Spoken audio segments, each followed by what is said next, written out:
الحمد لله رب العالمين والصلاة والسلام على خاتم النبيين اما بعد فاعوذ بالله من الشيطان الرجيم بسم الله الرحمن الرحيم الصلاة والسلام عليك يا رسول الله وعلى آلك واصحابك يا حبيب الله الصلاة والسلام عليك يا نبي الله وعلى آلك واصحابك يا نور الله۔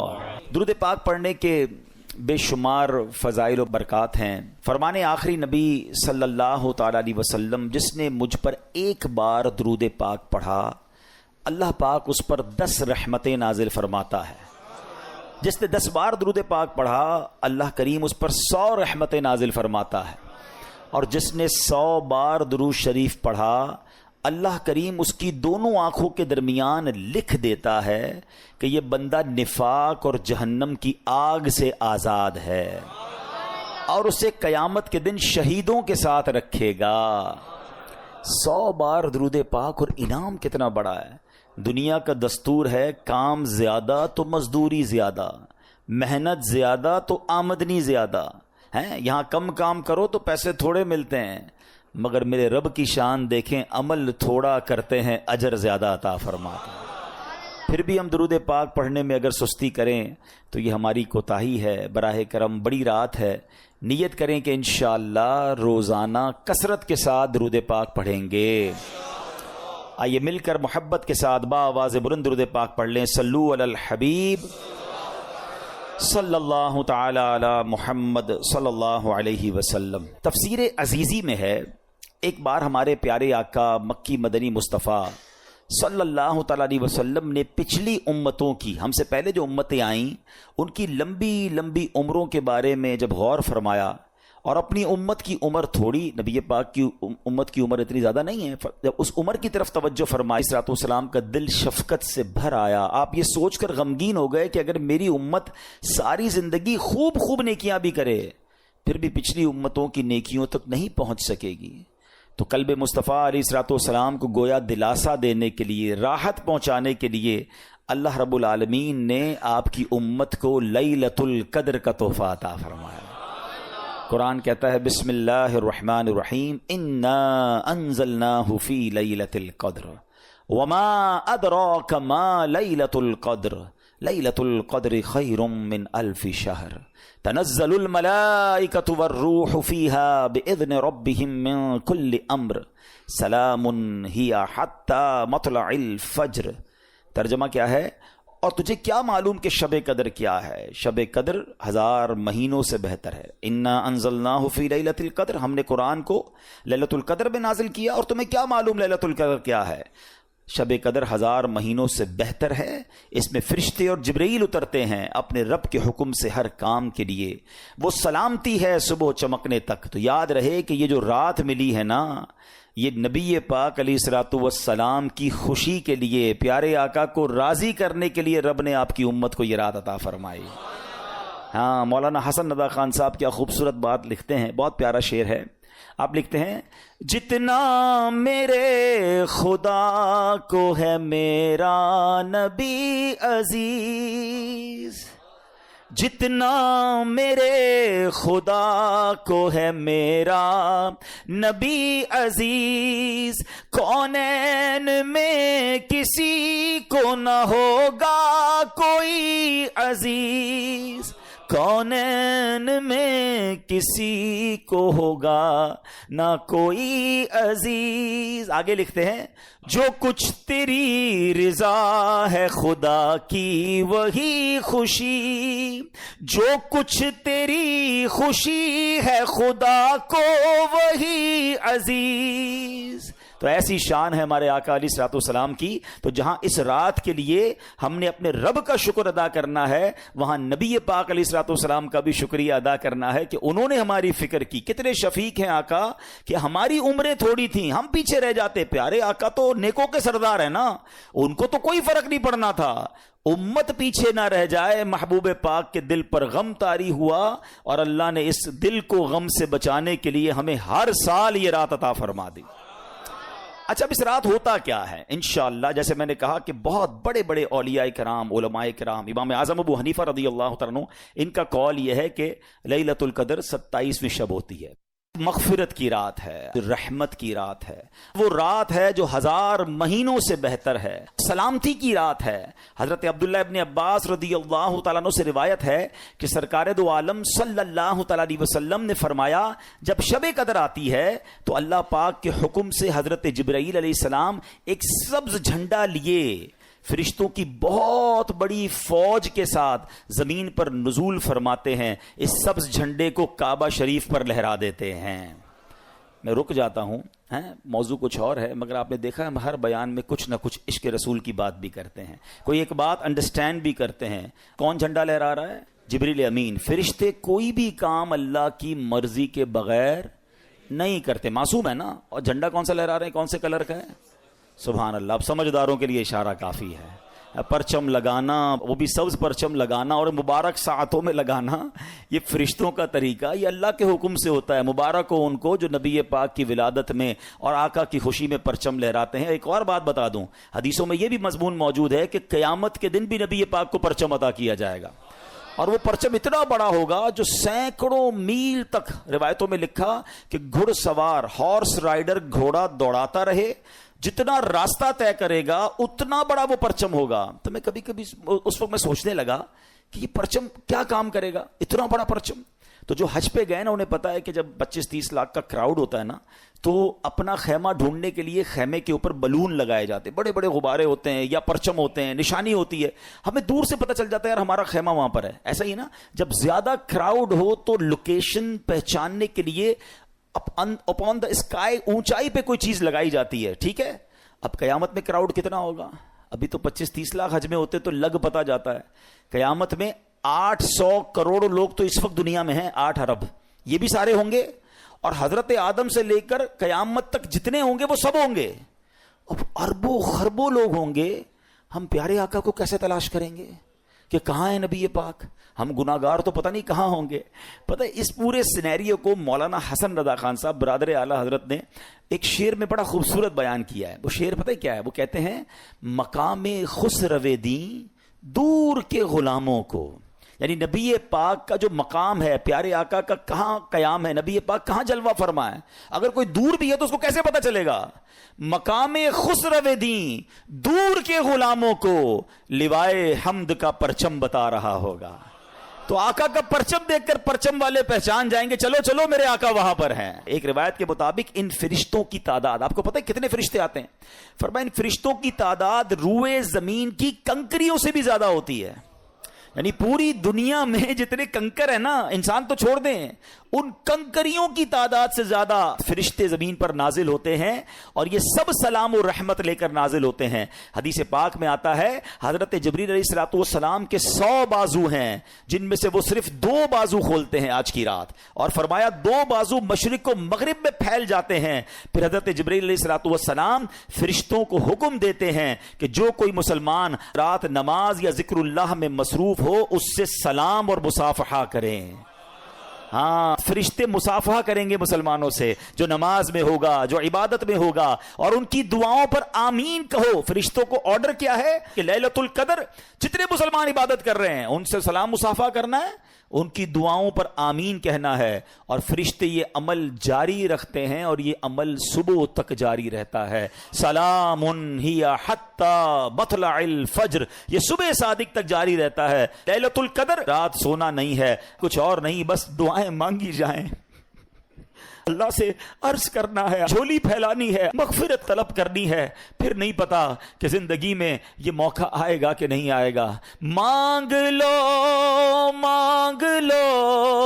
چشم تر مانگ لو، سبز گنبد کے سائے میں گھر مانگ لو، مانگنے کا مزہ آج کی رات ہے۔ لیلۃ القدر کی رات تو مانگنے کی رات ہے، گر گڑانے کی رات ہے۔ علماء پتہ ایک اور بات کہتے ہیں، ہمیں کیسے پتہ چلے کہ فرشتوں نے ہم سے سلام کیا ہے؟ فرشتوں نے ہم سے مصافحہ کیا ہے، کہا اگر لیلۃ القدر کی رات تمہیں ایک کپ کپی سی محسوس ہو، تمہاری آنکھوں سے آنسو بہنے نکلیں، تم پر رکت طاری ہو جائے، تو سمجھ لو فرشتے تمہیں ٹچ کر کے گئے ہیں، فرشتے تم سے ہاتھ ملا کر گئے ہیں۔ رونا ہے، گر گڑانا ہے، مانگنا ہے، بڑی مبارک رات ہے۔ پڑھنا کیا ہے؟ بی بی عائشہ صدیقہ رضی اللہ تعالی عنہا نے نبی پاک علیہ الصلوۃ والسلام سے عرض کی، حضور اگر میں لیلۃ القدر کو پالوں تو میں کیا پڑھوں؟ تو پیارے آقا نے جو دعا تعلیم ارشاد فرمائی، آئیے مل کر 3 بار پڑھ لیتے ہیں۔ اللہم انک عفو کریم تحب العفو فاعف عنا یا غفور یا غفور یا غفور۔ اللہم انک عفو کریم تحب العفو فاعف عنا یا غفور یا غفور یا غفور۔ اللہم انک عفو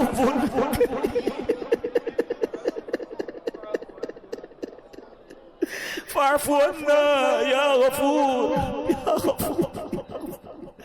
کتنی پیاری دعا ہمارے آقا ہمیں سکھا گئے کہ اللہ سے کیا کہنا ہے، اللہم انک عفو، اے اللہ تو معاف کرنے والا ہے، تحب العفو، معافی کو پسند کرتا ہے، فاعف عنا، اے اللہ ہمیں بھی معاف کر دے۔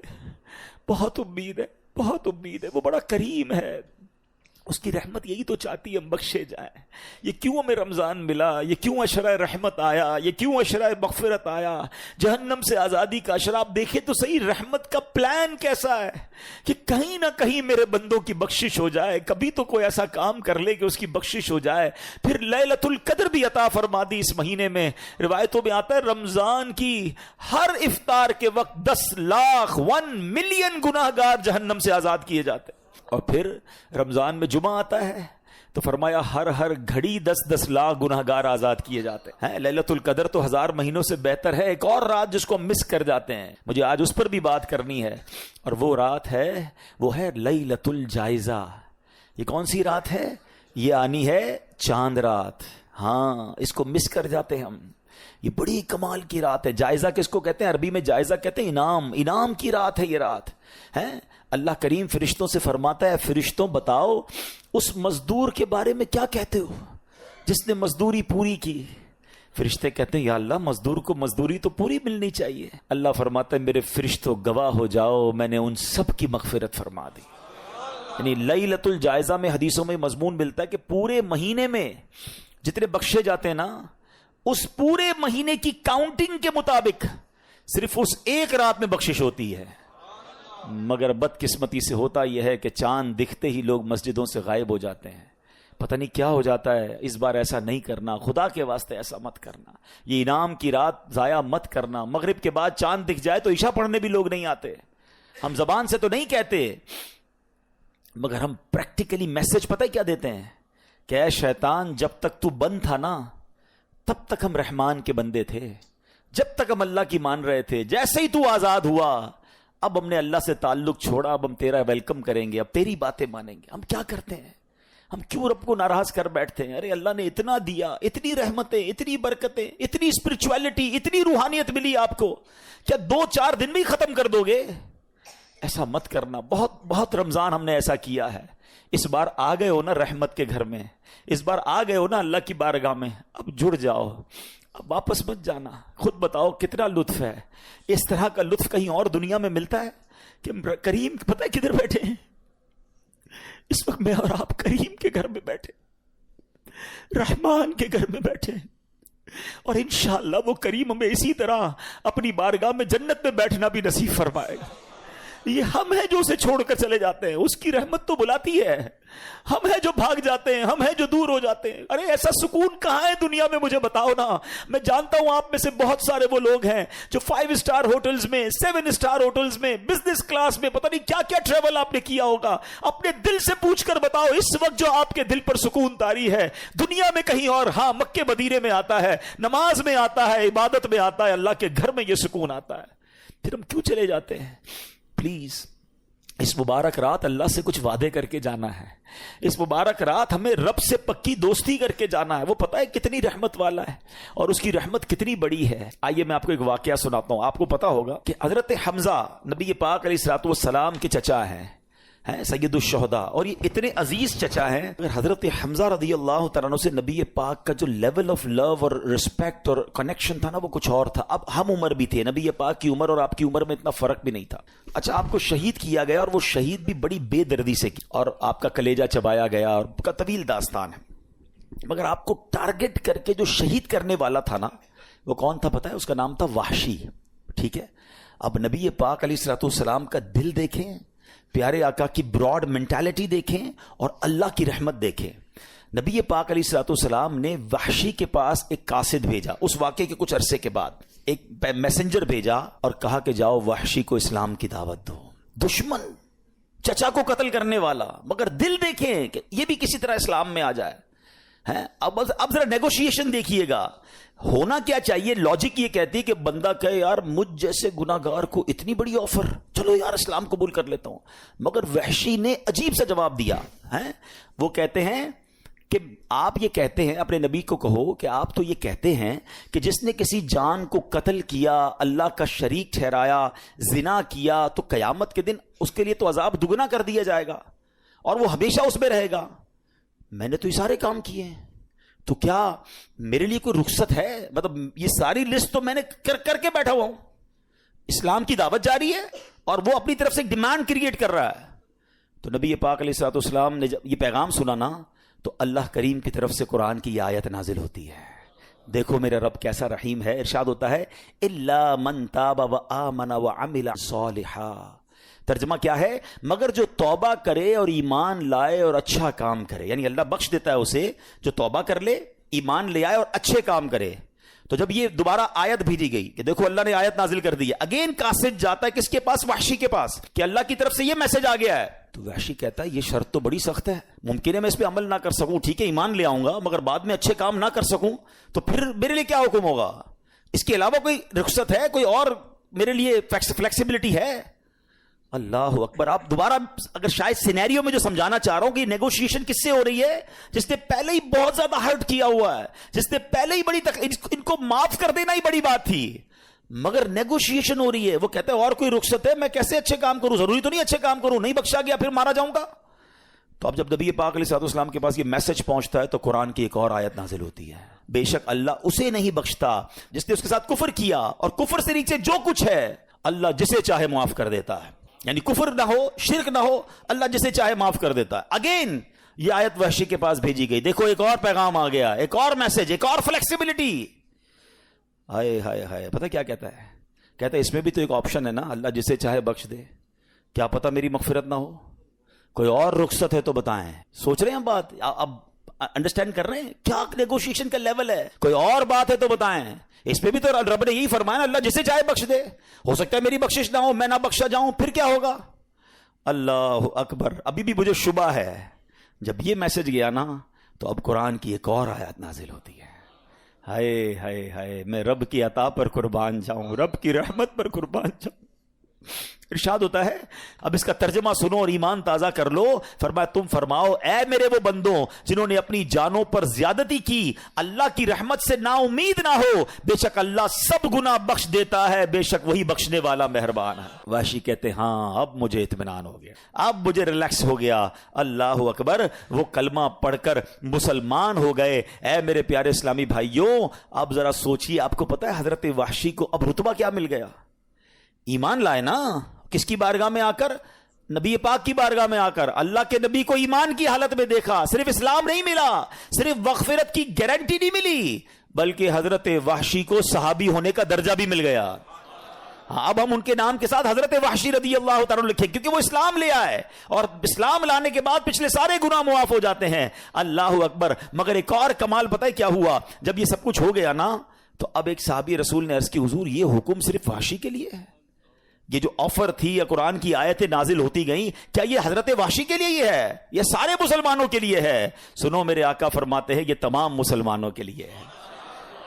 ہائے ہائے ہائے، اس خوبصورت واقعے سے یہاں نبی پاک کا جو اوپن ہارٹ ہے، نبی پاک کی جو براڈ مینٹالٹی ہے، نبی پاک کی جو معافی اور درگزر ہے، وہ بھی سیکھنے کو مل رہا ہے کہ اپنے چچا کو شہید کرنے والے کو کسی طرح مسلمان کر لوں، وہ ایمان لے آئے، ارے کچھ بھی کر کے اس کے لیے باقاعدہ آفرز کریٹ کی جا رہی ہیں۔ یہ کیسا دل گردہ ہے، اور ہم اس نبی علیہ الصلوۃ والسلام کے امتی ہو کر چھوٹی چھوٹی باتوں پر دشمنیاں لگائے بیٹھے ہیں، رشتہ داریاں کاٹے بیٹھے ہیں، اپنے دوستوں سے اپنے رشتہ داروں سے نہیں ملتے ہیں۔ ایسا نہ کریں۔ دیکھیں یہ اسلام ہے، اور پھر اس کے بعد اللہ کی رحمت تو دیکھو کہ رب نے کیا کیا ارشاد قرآن میں فرما دیے، لا تقنطوا من رحمت اللہ، اے میرے بندوں میری رحمت سے مایوس نہ ہونا، اللہ سارے گناہ معاف فرما دیتا ہے۔ تو اگر آج ہم بھی گناہ گار ہیں، اگر آج ہم بھی خطا کار ہیں، تو ہمیں اپنے رب کی رحمت سے امید رکھنی ہے۔ سبحان اللہ۔ اور پھر اللہ کی رحمت سے مایوس نہیں ہونا۔ ایک اور واقعہ سنیے، حضرت سیدنا زید بن اسلم رضی اللہ تعالیٰ عنہ سے مروی ہے، کہتے پہلی امت میں ایک شخص کثرت سے اپنے نفس پر سختی کرتا تھا اور لوگوں کو رحمت الہی سے مایوس کرتا تھا۔ جب اس کا انتقال ہوا تو کسی نے خواب میں دیکھا کہ وہ اللہ عز و جل کی بارگاہ میں حاضر ہے اور عرض کر رہا ہے، اے میرے رب میرے لیے تیری بارگاہ میں کیا اجر ہے؟ تو بارگاہ الہی سے جواب ملا، آگ۔ کس کو کہا جا رہا ہے؟ جو بہت عبادت کرتا تھا لیکن لوگوں کو ڈراتا تھا، اللہ کی رحمت سے مایوس کرتا تھا، فرمایا تیرے لیے آگ ہے۔ کہ یا اللہ میری عبادت میری ریاضت وہ کہاں گئی؟ تو فرمایا تو دنیا میں لوگوں کو میری رحمت سے مایوس کرتا تھا، آج میں تجھے اپنی رحمت سے مایوس کر دوں گا۔ لا تقنطوا من رحمت اللہ، اللہ کی رحمت سے مایوس نہیں ہونا ہے۔ اے میرے پیارے اسلامی بھائیوں، ابن ماجہ کی حدیث ہے، حضرت ابو ہریرہ رضی اللہ تعالیٰ عنہ حدیث کے راوی ہیں، سرکار دو عالم علیہ الصلوۃ والسلام کا فرمان مغفرت نشان ہے، اگر تم اتنی خطائیں کرو کہ وہ آسمان تک پہنچ جائیں پھر توبہ کرو تو اللہ عز و جل ضرور تمہاری توبہ قبول فرمائے گا۔ ہائے ہائے کیسا مالک ہے ہمارا۔ سنیے ایک اور جگہ اللہ کے حبیب علیہ الصلوۃ والسلام فرماتے ہیں، بے شک اللہ عز و جل رات کے وقت اپنا دست قدرت پھیلا دیتا ہے تاکہ دن میں گناہ کرنے والوں کی توبہ قبول فرمائے، اور دن میں اپنا دست قدرت پھیلا دیتا ہے تاکہ رات کے وقت گناہ کرنے والوں کی توبہ قبول فرمائے، یہاں تک کہ سورج مغرب سے طلوع ہو۔ یاد رکھیے توبہ کا دروازہ کھلا رہتا ہے، یہ ایک وقت آئے گا قیامت سے پہلے، جب تک وہ وقت نہیں آئے گا نا توبہ کا دروازہ کھلا ہے۔ اور وہ وقت پتہ ہے کیا ہے کہ جو سورج ہے یہ مشرق سے طلوع ہوتا ہے نا، اور ویسٹ میں ایسٹ سے نکلتا ہے اور ویسٹ میں غروب ہوتا ہے۔ قیامت سے پہلے ایک دن ایسا آئے گا کہ سورج مغرب سے نکلے گا، اور یہ وہ دن ہوگا جس کے بعد کسی کی توبہ قبول نہیں کی جائے گی۔ تو ہمیں نہیں پتا وہ دن کب آ جائے، اچھا وہ دن بے شک صدیوں بعد آئے، ہماری سانسیں کب ختم ہو جائیں ہمیں نہیں پتا۔ تو ہمیں توبہ فوری کرنی چاہیے، توبہ میں تاخیر نہیں کرنی چاہیے، اور اس کی رحمت چاہتی ہے کہ ہم توبہ کر لیں تو وہ ہمارے سارے گناہوں کو معاف فرما دے۔ اللہ اکبر۔ ایک اور خوبصورت حدیث پاک سنیے، حضرت سیدنا انس بن مالک رضی اللہ تعالیٰ سے مروی ہے کہ میں نے نبی پاک علیہ الصلوۃ والسلام کو یہ فرماتے ہوئے سنا ہے، اللہ عز و جل ارشاد فرماتا ہے، اے ابن آدم اگر تیرے گناہ آسمان کی بلندی تک پہنچ جائیں پھر تو مجھ سے مغفرت کا سوال کرے میں تیری مغفرت فرما دوں گا، اور اس کی ذرہ برابر پرواہ نہ کروں گا۔ اے ابن آدم اگر تو زمین کے برابر خطائیں لے کر میری بارگاہ میں حاضر ہو تو میں اس کے مطابق تیری بخشش فرما دوں گا، بشرطے کہ تو میرے ساتھ کسی کو اپنا شریک نہ ٹھہرائے۔ کنڈیشن ایک ہے، شرک نہیں کرنا ہے، اس کے علاوہ جتنے گناہ ہوں سچی توبہ کر لے وہ کریم معاف فرما دیتا ہے، اور وہ کیسا معاف کرنے والا ہے۔ اے میرے پیارے اسلامی بھائیوں، ایک بار نبی پاک علیہ الصلوۃ والسلام کے ساتھ صحابہ کرام بھی بیٹھے تھے، عورت سے بچہ بچھڑ گیا تھا، تو ایک عورت بھاگ رہی تھی اور اس نے قیدی بچے کو اٹھا کر اپنے سینے سے لگایا، جب دیکھا کہ بچہ مل گیا، بٹ جس طرح ماں سے بچہ بچھڑ جائے اور وہ دوڑتے ہوئے آ کے بچے کو کیسے پکڑتی ہے، تو صحابہ کرام بھی بیٹھے ہیں، نبی پاک علیہ الصلوۃ والسلام موجود ہیں، اس عورت کو بہت ٹائم بعد اپنا بچہ ملا، اس نے چمٹایا، اسے دودھ پلانے لگی، سینے سے لگا کر رونے لگی، تو پیارے آقا علیہ الصلوۃ والسلام نے فرمایا اس عورت کو دیکھ کر بتاؤ کیا یہ اپنے بچے کو جہنم میں ڈال دے گی؟ تو عرض کی کہ حضور اللہ کی قسم کبھی نہیں ڈالے گی، یہ تو اس کو خراش بھی نہیں آنے دے گی، میں خلاصہ عرض کر رہا ہوں۔ تو پیارے آقا علیہ الصلوۃ والسلام نے فرمایا اللہ عز و جل اپنے بندوں پر اس سے کہیں زیادہ رحم و کرم فرماتا ہے جتنی یہ عورت اس بچے پر مہربان ہے۔ آئے ہائے، ایک روایت میں آتا ہے اللہ کی 100 رحمتیں ہیں، اللہ نے اس دنیا میں ایک رحمت ہی نازل فرمائی ہے۔ اچھا اس رحمت کا صلہ پتہ ہی کیا ہے؟ یہ ماں جو ہم سے پیار کرتی ہے، جو والد ہمارا خیال رکھتا ہے، جانور اپنے بچوں کا خیال رکھتے ہیں، لوگ ایک دوسرے پر جو رحم کرتے ہیں، سب کچھ اس ایک رحمت کی برکت سے ہے۔ یہ ماں کا جو پیار ہے نا، ہر ماں اپنے بچے سے جو پیار کرتی، جان دینے کے لیے تیار ہو جاتی ہے، جانور بھی اپنے بچوں سے پیار کرتے ہیں۔ روایتوں میں آئیے سب اس ایک رحمت کا صلہ ہے جو پوری دنیا میں آپ کو رحم نظر آتا ہے. فرمایا 99 رحمتیں قیامت کے دن کے لیے باقی رکھی ہیں. اللہ قیامت کے دن وہ 99 رحمتیں شامل کر کے اپنے بندوں کی بخشش فرمائے گا. ہائے ہائے کیسا رحیم کیسا کریم ہے میرا مولا. اے میرے پیارے اسلامی بھائیوں، حضرت سیدنا جابر بن عبداللہ سے مروی ہے کہ نبی پاک علیہ الصلوۃ والسلام کا فرمان، میری شفاعت میری امت کے کبیرہ گناہ والوں کے لیے ہے. اور اسی طرح ایک اور صحابی کے بارے میں آتا ہے کہ ایک اعرابی نے عرض کی، اب دیکھیں اللہ پر بھروسہ کیسا، کہتے حضور کیا قیامت کے دن گناہ گاروں کا حساب رب خود لے گا؟ اللہ حساب لے گا؟ تو نبی پاک علیہ الصلوۃ والسلام نے کہا ہاں وہ خود لے گا. تو عربی مسکرانے لگ گیا، ریلیکس تھا، عربی گاؤں سے آیا ہوا تھا، صحابہ دیکھ رہے ہیں. تو نبی پاک علیہ الصلوۃ والسلام نے اس سے مسکرانے کی وجہ پوچھی کہ جواب تو بڑا سیویئر تھا کہ کون حساب لے گا؟ اللہ لے گا. میں نے کہا اللہ لے گا. تو مسکرا رہے ہو؟ تو کہتا ہے جب کریم کسی پر قدرت پاتا ہے نا تو معاف کر دیتا ہے، جب حساب لیتا ہے تو درگزر فرماتا ہے. ہائے ہائے نبی پاک نے فرمایا یہ عربی سچ کہہ رہا ہے. جان لو اللہ سے بڑا کریم کوئی نہیں، وہ سب کریموں سے بڑھ کر کریم ہے. کریم قابو پا لے نا تو پھر معاف ہی کر دیتا ہے. اس کو پتا ہے بندہ پھنس گیا ہے، اس کی پکڑ ہو گئی ہے، وہ معاف کر دیتا ہے. اور اللہ تو سب سے بڑا کریم ہے، سب سے بڑا معاف کرنے والا ہے. ایک کمال کا میں آپ کو واقعہ سناتا ہوں. حضرت موسیٰ علیہ نبینا علیہ الصلوۃ والسلام کے دور کا واقعہ ہے. اللہ کریم نے آپ کو حکم دیا کہ اے موسیٰ فلاں علاقے میں جاؤ، میرے ایک ولی کا انتقال ہو گیا ہے، تو اس کا جا کر نماز جنازہ ادا کرو، غسل کفن کا انتظام کرو. آپ ادھر گئے، آپ نے جب غسل کفن کے لیے کوشش کی تو لوگ کہنے لگے آپ کدھر آ گئے، یہ تو بڑا گناہ گار، بڑا بدکار اور زمانے کا بیکار شخص ہے، آپ اس کا جنازہ پڑھنے آئے ہیں. بہرحال آپ نے وہ سارا کچھ کر دیا. پھر اللہ سے کہا کہ یا اللہ بندے تو یہ کہہ رہے ہیں تیرا نافرمان تھا، گناہ گار تھا، اور تو فرماتا ہے تیرا ولی. اللہ نے فرمایا موسیٰ بات یہ بندے بات تو صحیح کر رہے ہیں، یہ جو کہہ رہے ہیں نا یہ سب ٹھیک کہہ رہے ہیں، مگر بات یہ ہے کہ اس بندے نے مرنے سے پہلے جب اس کی وفات کا وقت قریب آیا نا تو 5 کلمات کے ذریعے اس نے مجھے پکارا. اے موسیٰ میں نے ان 5 کلموں کی وجہ سے اس کی مغفرت فرما دی. حضرت موسیٰ نے کہا یا اللہ مجھے 5 سینٹنس بتا دے، مجھے وہ 5 کلمات بتا دے کہ صدیاں گناہ کر کے اتنے بڑے گناہ گار کو صرف 5 کلموں کے لیے بخش دیا تو نے. اب ذرا ان 5 سینٹنس کی خوبصورتی، ڈیپتھ اور اللہ سے کنیکٹیوٹی سمجھیے گا. کاش یہ بات سمجھ آ جائے کہ توبہ کہتے کس کو ہیں، اللہ سے کنیکٹیوٹی کسے کہتے ہیں. ہم کانوں کو ہاتھ لگانا یا اللہ میری توبہ، ہمارے تو سٹائل ہی دوسرے ہیں نا. توبہ کسی اور شے کا نام ہے. توبہ کے لیے کوئی بہت بڑا اہتمام کرنے کی ضرورت نہیں ہے، بس دل سے ایک بار پکارنے کی ضرورت ہے. سچی پکار ہو جائے، ایک بار سچی کنیکٹیوٹی ہو جائے، وہ کریم پچھلے سارے گناہ معاف فرما دیتا ہے. اس پتہ ہے گناہ گار نے وہ 5 جملے کیا کہے؟ وہ کہتا ہے اے اللہ تو جانتا ہے کہ میں نیکوں سے محبت کرتا ہوں اگرچہ خود نیک نہیں ہوں. ذرا سوچئے، میں خود نیک نہیں ہوں مگر تو جانتا ہے مجھے نیکوں سے پیار بڑا ہے. دوسرا سینٹنس کیا تھا؟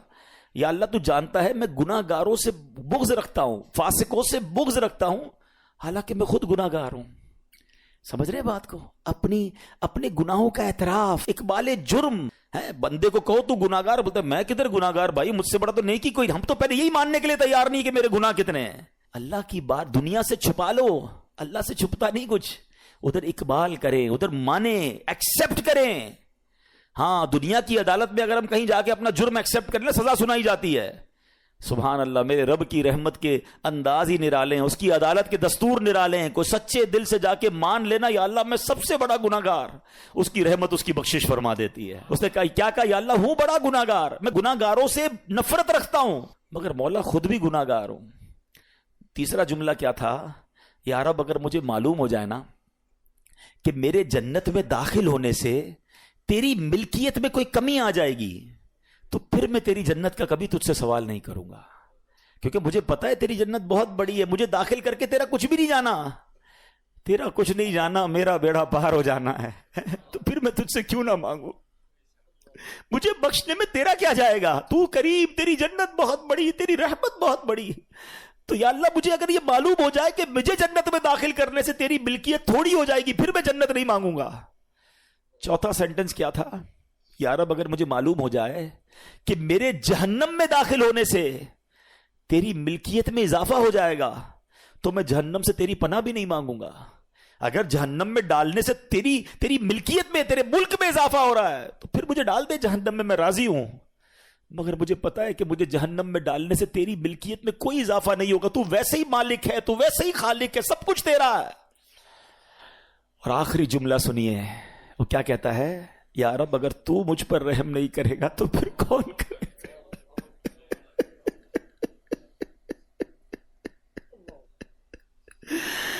اگر اللہ رحم نہیں کرے گا تو کون کرے گا؟ آج اس کی رحم کی بھیک لینے تو آئے ہیں، آج اس کے کرم کی خیرات لینے تو آئے، ہم مانتے ہیں یا اللہ، ہم سب ایکسپٹ کرتے ہیں، ہم نے بہت گناہ کیے، ہم نے بہت خطائیں کی، لوگوں سے ڈر لگتا رہا کہ کوئی دیکھ نہ لے، مالک معلوم تھا تو دیکھ رہا ہے، پھر بھی ہم نے گناہ کیے، دروازے بند کر کے گناہ کیے، لائٹ آف کر کے گناہ کیے، علاقے تبدیل کر کے گناہ کیے، ہم سب مانتے ہیں مولا، مگر یہ پتا ہے ہمیں بخش دے گا تو تیری رحمت میں کمی نہیں آئے گی، تیرا جائے گا کچھ نہیں، ہم بھی تیرے بندے ہیں، ہم بھی تیرے بندے ہیں، تیرے محبوب کے امتی ہیں مولا، تو رحم نہیں کرے گا تو کون رحم کرے گا؟ آج اسی توجہ کے ساتھ اپنے اعمال پر نظر کرنی ہے میرے پیارے اسلامی بھائی۔ ایسے کریم سے کوئی دور نہیں ہوتا ہے، ایسے کریم سے کوئی نافرمانی نہیں کرتا ہے، وہ کیسے بخشتا ہے، وہ کیسے معاف کرتا ہے۔ میں نے کہا نا ایک لمحے کی کنیکٹیوٹی چاہیے۔ حضرت عمر کا دور ہے اور ایک شرابی شراب کی بوتل لیے جا رہا ہے، حضرت عمر نے دیکھ لیا کہ بتاؤ اس میں کیا ہے، اب مجھے بتائیے، شراب کی بوتل ہے ہاتھ میں، حضرت عمر سامنے ہے، حضرت عمر کی عدالت ہے، آپ کا دبدبہ ہے، آپ کا ایک خوف ہے، آپ کا ایک رولنگ سسٹم ہے، اسے پتا ہے میں پکڑا گیا تو گیا، ریڈ ہینڈ گیا، اب تو آج مارا جاؤں گا۔ ڈرتے ڈرتے کہتا ہے حضور یہ سرکہ ہے، شراب کی بوتل میں کیا ہے؟ سرکہ ہے۔ حضرت عمر کہتے ہیں مجھے دکھاؤ۔ اب پلیز ٹرائی ٹو انڈرسٹینڈ کہ کتنا فرق ہوگا اس بندے اور حضرت عمر میں، اور یہ کتنی سیکنڈ کی کانورزیشن ہوگی۔ دیر از نو بگ کانورزیشن، کوئی زیادہ ٹائم ہی نہیں تھا۔ دیکھو یہ ہے توبہ۔ وہ بندہ دل ہی دل میں اللہ سے پتہ کیا کہتا ہے؟ اللہ آج بچا لے، آج عمر کے سامنے ذلیل ہونے سے بچا لے، مالک وعدہ کرتا ہوں آج کے بعد شراب نہیں پیوں گا۔ اس نے کوئی مسجد میں جا کر دعا نہیں کی، کوئی ہاتھ نہیں اٹھائے، کوئی چیخو پکار نہیں کی، بس دل سے پکارا اپنے اللہ کو، اللہ آج بچا لے، آج بچا لے۔ آپ کو پتہ کیا ہوا؟ ڈرتے ڈرتے اس نے شراب کی بوتل حضرت عمر کے ہاتھ میں دی، اور وہ شراب کی بوتل جب حضرت عمر کے ہاتھ میں جاتی ہے تو وہ سرکہ بن چکی ہوتی ہے۔ ایسا ہے میرا مالک، ایسا ہے میرا مالک۔ مجھے ایک بات بتاؤ یار، اللہ کو ہمارے کتنے گناہ پتا ہے؟ کبھی سوچا ہے آپ نے؟ یہ گناہ لوگوں کو پتا چل جائیں، سارے چھوڑو یار، 2-4 پتا چل جائیں، ہماری عزت کا کیا حل ہوگا؟ کوئی منہ لگائے گا ہمیں؟ کوئی ساتھ بٹھائے گا ہمیں تھوکے گا بھی نہیں ہمارے منہ پر کہ تو ایسا انسان ہے، ہم تجھے کیا سمجھتے ہیں، تو یہ کرتا ہے اکیلے میں، اتنے گناہ سب اسے پتا ہے، مگر سوچو نہ وہ کھانا روکتا ہے، نہ سانسیں روکتا ہے، نہ نعمتیں روکتا ہے، نہ ذلیل کرتا ہے۔ ارے ایسے کریم سے کوئی غداری کرتا ہے، کوئی ایسے کریم کی نافرمانی کرتا ہے، کوئی ایسے کریم کو چھوڑ کر جاتا ہے، کوئی اس کی عبادت سے منہ موڑتا ہے۔ ذرا سوچو تو صحیح ہم کر کیا رہے ہیں۔ خدا کی قسم رب سے محبت کرو، وہ بڑا کریم ہے۔ دیکھو نا کتنے عیب چھپائے، ہمیں عزتیں بھی دے رہا ہے۔ وہ پنجابی شاعر کہتے ہیں نا، ایک گناہ میرے ماں پیو ویکھن مینوں عمری منہ نہ لاویں، ایک گناہ میرے ماں پیو ویکھن مینوں عمری منہ نہ لاویں، لکھ گناہ میرا مالک ویکھے وہ پھر بھی پردے پاوے۔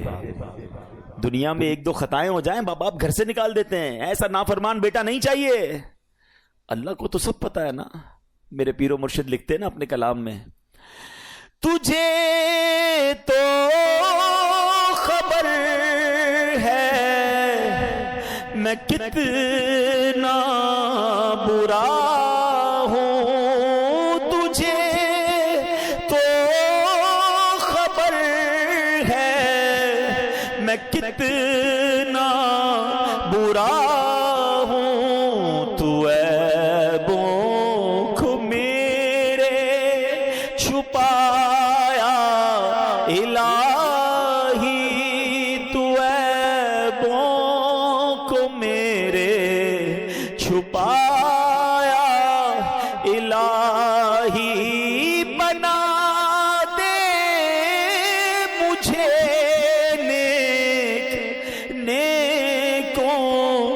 کا صدقہ بنا دے مجھے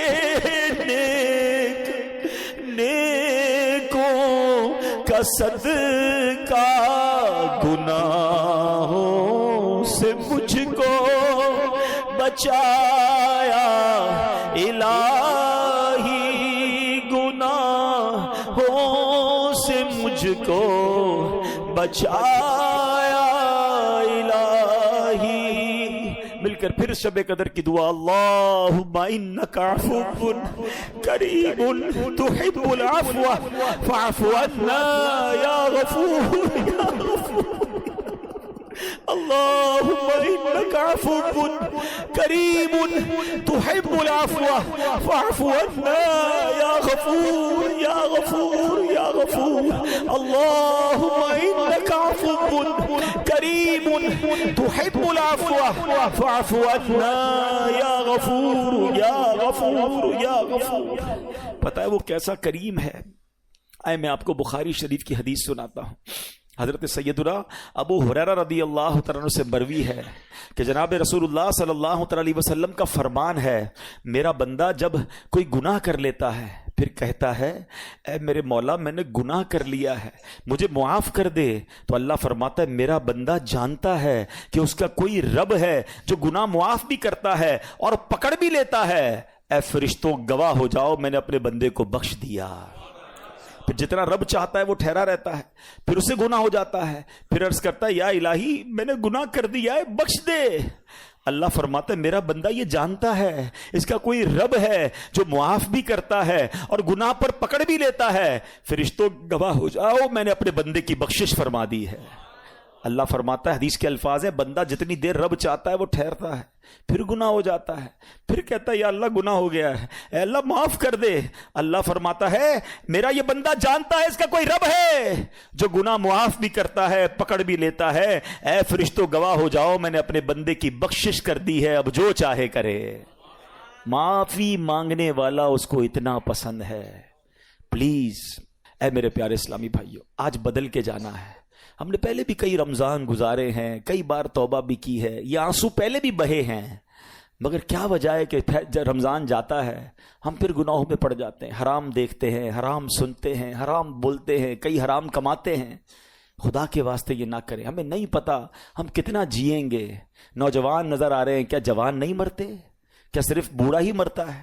ہمیں نہیں پتا، بعض اوقات دادا موجود ہوتا ہے پوتا قبر میں چلا جاتا ہے۔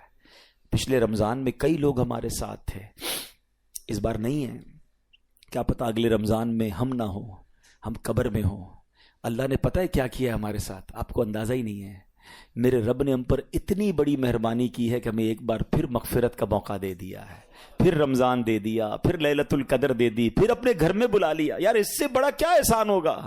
اب بھی بدل کر نہ جاؤں، اب بھی اسے راضی کر کے نہ جاؤں، اب بھی اس سے دوستی کر کے نہ جاؤں، تو یہ میری کتنی بڑی کوتاہی ہوگی۔ تو اے میرے پیارے اسلامی بھائیوں، خدا را اپنی زندگی کا ٹرننگ پوائنٹ بنا دیں۔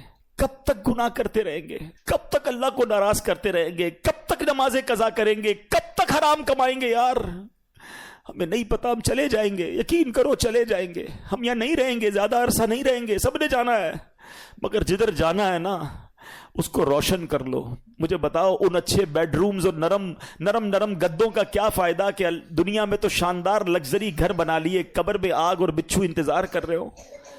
بدل دو اپنی زندگی کو، اللہ کو راضی کر لو۔ اس بار ایسا پلان کر لیں کہ کچھ بھی ہو جائے، اب آ گئے نا کریم کے گھر پر، اب اسے ناراض نہیں کریں گے انشاءاللہ۔ اب ہماری کوئی نماز قضا نہیں ہوگی، ہم حرام روزی کے قریب بھی نہیں جائیں گے، ہم رمضان کے بعد بھی مسجد سے اپنا تعلق مضبوط رکھیں گے۔ اچھا یہ نیت پہلے بھی ہوئی ہے، میں اب اپنے بیان کو اینڈ کرتے ہوئے ریزن آپ کو ڈسکس کرنا چاہتا ہوں۔ اس کے پیچھے ریزن ہے ہم کیوں رمضان کے بعد پھر گناہوں میں پڑ جاتے۔ میں نے بہت غور کیا کہ یار توبہ کرتے وقت سچی نیت ہوتی ہے، لوگ بڑی ایموشن ہوتے ہیں، آنکھوں میں آنسو ہوتے ہیں، نیتیں کرتے ہیں، پھر کیوں چین نہیں ہوتے؟ تو اس کی ایک بڑی وجہ پتہ ہے کیا ہے؟ بڑی وجہ یہ ہے کہ ہم رمضان کے بعد جا کر بیٹھتے انہی دوستوں میں ہیں، اسی گیدرنگ میں جاتے ہیں جو بے نمازیوں کی ہے، جو حرام کام کرنے والوں کی ہے، بلکہ وہ ایسے دوست ہیں کہ اگر ہم نماز پڑھیں تو مذاق اڑاتے ہیں، کہتے ہیں بھائی پڑھ لی نا رمضان میں جتنی پڑھ لی تھی، اب کیا کرنا ہے؟ ارے ٹوپی لگانا شروع کر دے کوئی تو دوست مذاق اڑانا شروع کر دی, کیا ٹوپی پہننا شروع کر دی ہے, بس جمعہ پڑھ لیتے ہو ٹھیک ہے. اب دوستوں کا پریشر جو ہے نا ہمیں نماز کی طرف نہیں آنے دیتا. ماشاءاللہ کئی لوگ رمضان میں داڑھی شریف کی نیت کرتے ہیں, تھوڑی تھوڑی شیپ بھی بڑھ جاتی ہے, دوست مذاق اڑاتے ہیں بھائی کیا مولوی بننا ہے, وہ شیو کر دیتے ہیں. دوست اس کو سنیما میں لے جاتے ہیں, دوست اس کو غلط کاموں میں لے جاتے ہیں, اور وہ بیچارہ جس نے رمضان میں توبہ بھی کی تھی, نیت بھی کی تھی, انہی گیدرنگ میں جا کر وہ پھر برباد ہو جاتا ہے. کیا اس بار بھی یہی ارادہ ہے آپ کا؟ اپنے پہلے دل سے پوچھ لو کہ مجھے نیک بننا ہے کہ نہیں بننا. نہیں بننا تو پھر تمہاری مرضی, اور اگر نمازی رہنا ہے, اللہ کا اچھا بندہ رہنا ہے, قبر روشن کرنی ہے, آخرت بہتر کرنی ہے, تو you have to forward some steps. کچھ تو آپ کو آگے بڑھ کے کرنا پڑے گا نا. اس میں سب سے پہلا کام یہی ہوگا کہ آپ برے دوستوں کو چھوڑ دیں, آپ اچھے دوست اپنے. آپ بے نمازیوں کے ساتھ نمازی نہیں بن سکیں گے, آپ جواریوں کے ساتھ بیٹھ کر, شرابیوں کے ساتھ بیٹھ کر اللہ کا پسندیدہ بندہ نہیں بن سکیں گے. ہمارے کچھ بچے یہ نوجوان بیٹھے ہیں نا, یہ کہتے ہیں ہم بڑے پکے ہیں بھائی, ہمارے دوست شراب پیتے ہیں, ہم نہیں پیتے, ہم تو صرف بیٹھتے ہیں. وہ جوا کھیلتے ہیں, ہم تو صرف بیٹھتے ہیں, ہمیں پتہ ہے وہ غلط کام کر رہے ہیں, ہم بیٹھتے ہیں. حضرت آج آپ بیٹھ رہے ہیں, تھوڑے دنوں بعد آپ یہ کام کریں گے. یہ دنیا کا دستور ہے کہ اچھوں کی صحبت تجھے اچھا بنا دے گی اور برے کی صحبت تجھے برا بنا دے. یہ بچوں کو سمجھ نہیں آتا, نوجوانوں کو سمجھ نہیں آتا. چلے میں آپ کو ایک لاجیکلی ایگزامپل سے سمجھا دیتا ہوں. دنیا میں کسی بھی ہیروئنچی, کسی بھی شرابی, کسی بھی جواری, کسی بھی گیمبلر, کسی بھی جناب قاتل, کسی بھی چور سے اگر ملاقات ہو جائے, اس سے ایک سوال پوچھ لیجئے گا, یہ عادت کدھر سے ملی ہے؟ کیا جواب دیں گے سب؟ بتائیے نا. میں نہیں کہہ رہا, آپ خود کہہ رہے ہیں. کہاں سے ملی ہے؟ دوستوں سے. کوئی ایک نہیں کہے گا کہ جناب برتھ ڈے کے دن امی نے گفٹ میں جو مجھے نا چرس کا سگریٹ دیا تھا کہ بیٹا آج برتھ ڈے گفٹ ہے, یا ابو نے پستل لا کے دی تھی بیٹا یہ جاؤ چوری شروع کر دو. یہ ساری عادتیں برے لوگوں کو دوستوں سے ہی ملی ہیں. ہم کیوں یہ سمجھتے ہیں مجھے نہیں ملیں گی؟ یہ امپیکٹ ہے, صحبت اثر رکھتی ہے. اب آپ کہیں گے جناب اس دور میں اچھے دوست کہاں ملیں گے؟ ہاں, دس از دا گڈ کوشچن. الحمدللہ آج کے دور میں دعوت اسلامی کا ماحول ہے جہاں ہمیں اچھے دوست ملتے ہیں. ہم نماز نہ پڑھیں تو بلانے آ جاتے ہیں. آپ مدنی قافلوں میں سفر کریں, آپ دعوت اسلامی کے اجتماعات میں آئیں, آپ فیضان مدینہ جانا شروع کریں تاکہ ہماری کنیکٹیوٹی رہے, ہم آتے رہیں, ہم مسجد سے جڑے رہیں. اور ایک آخری بات کر لیتا ہوں, ایک فارمولا دے دیتا ہوں. اگر آپ پنکچول رہنا چاہتے ہیں نا نماز میں عید کے بعد بھی, تو میں آپ کو ایک فارمولا آج دے دیتا ہوں. دیکھیں ایک بات یاد رکھیں, شیطان چھوٹے گا چاند رات کو. جب وہ چھوٹے گا نا, اس کا ایک ہی ٹارگٹ ہوگا, اتنا غصے میں ہوتا ہے کہ وہ چاہتا ہے کہ ان 3 دنوں میں ان کے ساری روحانیت بیڑا غرق کر دوں, میں تیا پاچا کر دوں, ان کی اسپرچولیٹی ساری برباد کر دوں. سنیما میں, ڈراموں میں, تفریح گاہوں میں, پتہ نہیں وہ ہلا گلا 3 دن لوگ مچاتے ہیں کہ پتہ نہیں شیطان چھوٹا ہے یا یہ چھوٹے ہیں. سوچئے تو صحیح, ہم اللہ کے بندے ہیں بھائی, تو ہم کیوں بھاگ جاتے ہیں مسجد سے؟ مطلب رمضان یعنی ایک چاند دیکھ کر مسجد آباد, اگلا چاند دیکھ کر مسجد ویران. یہ کون سا مذاق ہے؟ یہ رمضان نے تو پریکٹس کروائی نا میری اور آپ کی. یعنی یہ بہانہ ختم کر دیا ہمارا رمضان نے کہ میں 5 وقت نماز نہیں پڑھ سکتا. رمضان نے یہ سکھایا کہ ہم بھی چاہیں تو 5 وقت نماز پڑھ سکتے ہیں, تو رمضان کے بعد بھی پڑھ سکتے ہیں. تو آپ نے کرنا یہ ہے کہ یہ جو 3 دن ہے نا, اس میں آپ نے اپنے اوپر سختی یہ رکھنی ہے کہ میں نے 5 کی 5 نمازیں عید کے 3 دن باجماعت پڑھنی ہے. پڑھیں گے انشاءاللہ. اس سے پتہ کیا ہوگا, یہ طوفان نکل جائے گا. ہاں, آپ نے 3 دن اپنے آپ کو لوز کیا نا, آپ پھر نہیں آ سکو گے. شیطان 3 دن میں ڈسکنٹینیو کرتا ہے. آپ نے شیطان کو جواب یہ دینا ہے کہ کچھ بھی ہو جائے, بے شک میرے گھر پہ مہمان ہیں, ان کو بھی کہوں گا چلو بھائی نماز پڑھ کے آتے ہیں. وہ کہے نا یار عید رمضان تو چلا گیا, تو پھر رمضان کے بعد بھی نماز فرض ہے, چلے دوبارہ چلتے ہیں. آپ نے اگر یہ 3 دن میری بات مان لی. امیر اہل سنت ایک اعلان کرتے ہیں, کچھ لوگوں کو سمجھ نہیں آتا, وہ نباز ہیں, وہ حکیم الامت ہیں, ان کو پتا ہے کیسے لوگوں کو ٹریٹ کرنا ہے. وہ کہتے ہیں 3 دن مدنی قافلے میں چلے جاؤ. لوگ کہتے ہیں یار عید کے 3 دن مدنی قافلہ سفر کراتے ہیں, بھائی عید تو گھر والوں کے ساتھ گزارنی ہے. ان کو پتا ہے کہ 3 دن طوفان آئے گا, سیلاب آئے گا, اس سیلاب سے ہٹ کے جو اللہ کے گھر میں چلا گیا, سیلاب گزر جائے گا, واپس زندگی میں جائے گا, نارمل لائف ہو جائے گی, نمازیں باقی رہیں گی. تو واقعی ایسا ہے, اگر 3 دن اپنے آپ کو اپنے گناہوں سے بچا لیا, نمازوں کی پابندی کی, آپ انشاءاللہ دعا دیں گے, آپ کی نماز جاری رہے گی, آپ کا انشاءاللہ گناہوں سے بچنا جاری رہے گا. ان 3 دنوں میں گناہوں کے سیلاب میں بہنا نہیں ہے. اللہ پاک ہم سب کو اس عید پر بھی, لیلۃ الجائزہ میں بھی اپنی خوشی والے کام کرنے کی توفیق عطا فرمائے. ہم مسلمان ہیں, ہماری عید بہت پاکیزہ ہونی چاہیے. یاد رکھیے اسلام میں سیلیبریشن کا کوئی منع نہیں ہے, خوشی کا کوئی منع نہیں. اچھے کپڑے پہنیں, اچھے کھانے کھائیں, بچوں کو عیدی دیں, فیملی کے ساتھ ٹائم گزاریں, دوستوں کے ساتھ دعوت کھائیں, ایوری تھنگ از اوکے. ہر چیز میں ایک بات یاد رکھ لیں, ایک آخری بات کہہ دوں, شیطان نے نا ہمارے ساتھ ایک اور گیم کی ہے, بڑی عجیب گیم کی ہے. شیطان نے ہمارے ساتھ گیم یہ کی ہے کہ ہم جب بھی خوشی مناتے ہیں نا، whenever we try to celebrate something, ہر خوشی میں شیطان نے اللہ کو ناراض کرنے والا کام ایڈ کروا دیا ہے. اب مجھے پہلے ایک بات بلند آواز سے بتائیں گے، خوشی دینے والا کون ہے؟ دولت دینے والا کون ہے؟ گھر دینے والا کون ہے؟ شادی کے لیے رشتہ ہمارے گھر پر بھیجنے والا کون ہے؟ شادی ہو گئی اس کے بعد اولاد دینے والا کون ہے؟ یہ ساری خوشیاں دینے والا اللہ. عقل مند کون ہوگا کہ جو خوشی دے اس کا شکریہ ادا کرے؟ دنیا بھی یہ کہتے ہیں، آپ کو کوئی گفٹ دے آپ اس کو جزاک اللہ کہتے ہیں یار اتنا اچھا گفٹ دیا، اس کو ناراض نہیں کرنا. ہمیں شیطان نے اتنی بڑی بے وقوفی میں ڈالا ہے کہ جب جب اللہ کوئی خوشی دیتا ہے ہم ہر خوشی میں اللہ کو ناراض کرتے ہیں. آپ کہیں کیسے؟ چلیں ابھی بتاتا ہوں آپ کو. شادی ہوتی ہے، کتنی مشکل سے ہوتی ہے، پوچھو ان ماں باپ سے جن کے بچوں کے رشتے نہیں آ رہے. آپ کے گھر میں شادی ہوئی، کون سا گناہ ہے جو شادی میں لوگ نہیں کرتے؟ ناچ گانے ڈھول تماشے میوزک بے پردگی. اب تو وہ ہو رہا ہے جو زبان سے بھی ادا نہیں ہو پا رہا. ہوتا ہی نہیں ہوتا. لوگوں سے کہو یار کیا کر رہے ہو؟ خوشی میں چلتا ہے. خوشی میں نہیں چلے گا، خوشی چلی جائے گی، کیونکہ خوشی رب نے دی ہے نا. اگر وہ ناراض ہو گیا تو تمہاری خوشی چلی جائے گی. ہم نے دیکھا ہے 2-2 کروڑ روپے شادی پہ خرچ کیے، پتہ نہیں کانسرٹ کیے، ہنگامے کیے، ڈھول تماشے کیے، فائر ورکس کیے، اور آ کر تھوڑے دنوں بعد کہتے ہیں حضرت دعا کریں بچی سسرال میں خوش نہیں ہے، 4 سال ہو گئے اولاد نہیں ہے. تم نے اللہ کو ناراض کرنے میں کوئی کسر چھوڑی تھی؟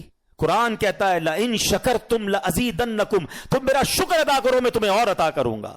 اچھا اولاد دی اللہ نے، بڑی دعائیں کی، اللہ نے بچہ دے دیا.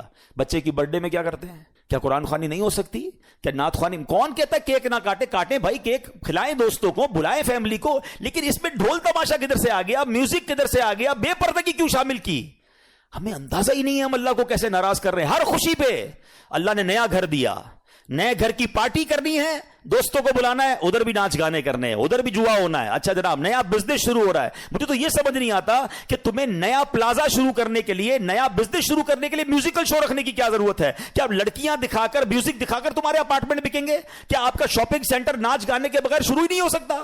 آپ خود سوچیں، آپ نیا کاروبار شروع کر رہے ہیں، یہاں سجدے ہونے چاہیے تھے یا صدقے ہونے چاہیے تھے. بلڈر آپ لوگوں کو پتہ نہیں کیا ہو جاتا ہے، اپنے پروجیکٹ کی جب بھی پروموشن کی آپ کو ویڈیو جاری کرتے ہیں، جناب اس کے کمرے دکھاتے ہیں، اس کی آفیسز دکھاتے ہیں، پیچھے میوزک لگا دیتے ہیں.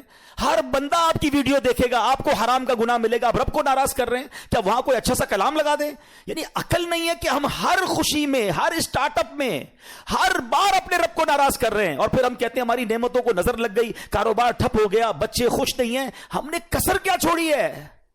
دنیا کا دستور ہے یار گفٹ دو، اور اگر سامنے والا شکریہ نہ دے ہم آئندہ گفٹ نہیں دیتے. ہم اللہ کو الٹا ناراض کرتے ہیں ہر خوشی میں. پلیز عید بھی خوشی ہے، اللہ نے دی ہے، کرے نا خوشیاں. مزہ کیا ہے کہ میں اپنی عید بھی مناؤں، اللہ کے 2 بندوں کو بھی عید کے تحفے دے کر ان کی بھی خوشیاں بڑھا دوں. لیکن نہیں، مجھے تو ناراض کرنا ہے اللہ کو. نمازیں قضا کرنی ہے، بے حیائی کرنی ہے، فلمیں ڈرامے گانے باجے. ارے بھائی اسٹوروں پہ میوزک چلنا، ایسا لگتا ہے شیطان کا استقبال ہو رہا ہے. 1 مہینے سے بند تھا، چلو بل کے ویلکم کرتے ہیں. نہ کریں ایسا، ہم یہ بہت بڑی غلطی کر رہے ہیں. لاجک بھی یہ کہتی ہے، عقل بھی یہ کہتی ہے کہ جب اللہ عطائیں بڑھائے ہم سجدے بڑھائیں، ہم شکر بڑھائیں، ہم صدقے بڑھائیں. ہو کیا رہا ہے؟ وہ عطائیں بڑھاتا ہے، ہم خطائیں بڑھاتے ہیں. تھوڑے پیسے تھے، تھوڑے گناہ تھے. زیادہ پیسے ہوئے، ارے یار میں تو انتظار کر رہا تھا پیسے آ جائیں، اب اپنے سارے ارمان پورے کروں گا، اب ساری عیاشیاں کروں گا. وہ رب نے تمہیں اس لیے دیے تھے. سوچیں، عقل یہ کہتی ہے ادھر سے عطائیں بڑھتی رہیں، ادھر سے سجدے شکرانے بڑھتے رہیں. بہت کچھ کہہ گیا میں، عقل مندوں کے لیے اشارہ کافی. ایک جملہ اگر میرے ساتھ دہرا لو، میرے دل میں بہت دکھی ہوں اس معاملے میں. ایک جملہ آج آپ اگر لے جائیں، نوجوان بھی لے جائیں، یہ بچے اسٹینڈ لو نا کہ میری شادی میں اللہ کو ناراض نہیں کروں گا. اپنے ماں باپ کو کہو کہ میں شادی کے بعد لائف آپ نے گزارنی ہے، چند دوستوں کو خوش کرنے کے لیے کر لو گے ہلا گلا، نہ فنکشن اور نہ ناراضگی، اللہ والے کام. بعد میں زندگی تو تم اپنی وائف کے ساتھ گزارو گے. اولاد نہ ہوئی اور خوشیاں نہ ملی تو کیا کرو گے؟ تو میں آج ایک جملہ دینا چاہتا ہوں، آج کے بعد میں ہمیشہ ایسے خوشی مناؤں گا کہ میں بھی خوش، میرے گھر والے بھی خوش، اور خوشیاں دینے والا میرا مالک بھی خوش. کریں گے ایسا؟ عقل بھی یہ کہتی ہے یار. اور آئندہ ایک اور انشاءاللہ کا بلند نعرہ دل سے کہ آج کے بعد ایسی کوئی خوشی نہیں مناؤں گا جس میں خوشی دینے والے رب کو ناراض کروں. صلو علی الحبیب.